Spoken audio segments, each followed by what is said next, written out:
Are you new to stock market and confused how to pick the right stock? Then don't worry. In this video, I'm going to explain you from the beginner level. So hi guys, welcome to my channel Trade Talks with Pawan. Late చేయకుండా వీడియోలోకి వెళ్దాం పదండి. దీనికి మీరు follow అవ్వాల్సింది only 3 steps. Step number 1, పొద్దున్నే లేచినప్పటి నుంచి సాయంత్రం బెడ్ ఎక్కి పడుకునేదాకా మీ కళ్ళ ముందు కానీ మీ చుట్టూ కానీ మీకు కనిపించే కంపెనీస్ ఏంటో మీరు ఫైండ్ అవుట్ చేయండి ఫస్ట్. ఆ తర్వాత వాటిని ఒక్కొక్క దాన్ని సెక్టర్ వైజ్గా డివైడ్ చేసుకోండి.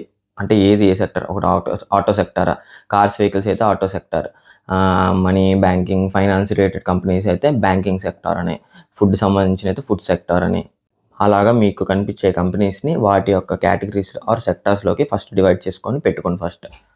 స్టెప్ 2 వచ్చరికి understand the business.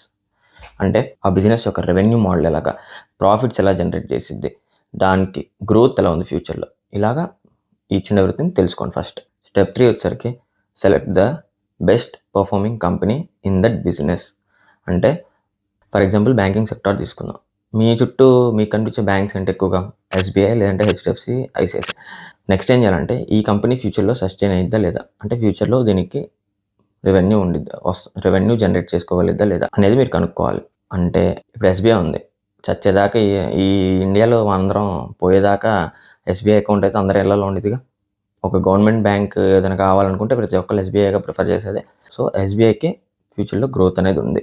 Next private sector తీసుకుందాం. చాలామంది ఇప్పుడు ఎస్బీఐ వచ్చరికి వెయిటింగ్ లిస్ట్, లంచ్ బ్రేక్ అంటారు, లేదంటే ఆన్లైన్లో ఏం సర్వీసెస్ ఉండవు, ఆ యోనో యాప్ వరస్ట్గా ఉండిద్ది అని చెప్పి చాలామంది ప్రైవేట్ బ్యాంక్స్ ప్రిఫర్ చేస్తారు. అంటే ప్రైవేట్ సెక్టార్లో ఏం బ్యాంక్స్కి ఎక్కువగా డిమాండ్ ఉంది, ప్రస్తుతం వచ్చరికి హెచ్డిఎఫ్సి, ఐసిఐసిఐ. సో నువ్వు పెద్ద అయ్యాక, లేదంటే నువ్వు జాబ్ వచ్చిన తర్వాత, లేదంటే నీ వైఫో లేకపోతే నీ హస్బెండ్, లేదంటే నీకు పుట్టే పిల్లలు, లేదంటే నీకు పేరెంట్స్, వీళ్ళందరికీ నువ్వు మోస్ట్లీ ప్రైవేట్ బ్యాంక్స్లో ఏమన్నా క్రియేట్ చేయాలనుకుంటే ఏం క్రియేట్ చేస్తాం? ఒకటి హెచ్డిఎఫ్సి లేదంటే ఐసిఐసి. సో దీన్ని బట్టి దీనికి కూడా ఫ్యూచర్లో గ్రోత్ ఉంది.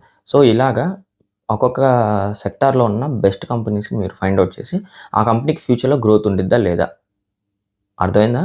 ఆ కంపెనీకి ఫ్యూచర్లో గ్రోత్ ఉండిద్దా లేదా అనేది మీరు ఫైండ్ అవుట్ చేయండి. ఇంకంతే అయిపోయింది. ఫైండ్ అవుట్ చేసిన తర్వాత మీకు నచ్చితే ఆ కంపెనీలో ఇన్వెస్ట్ చేసుకోండి. అంటే ఆ షేర్స్ కొనుక్కోండి.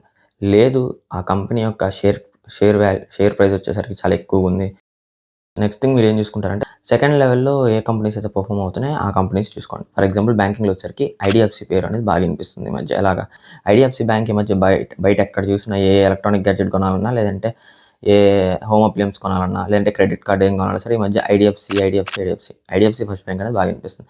దాని యొక్క షేర్ ప్రైస్ చూసుకుంటే వీటితో పోలిస్తే చాలా అంటే చాలా తక్కువ.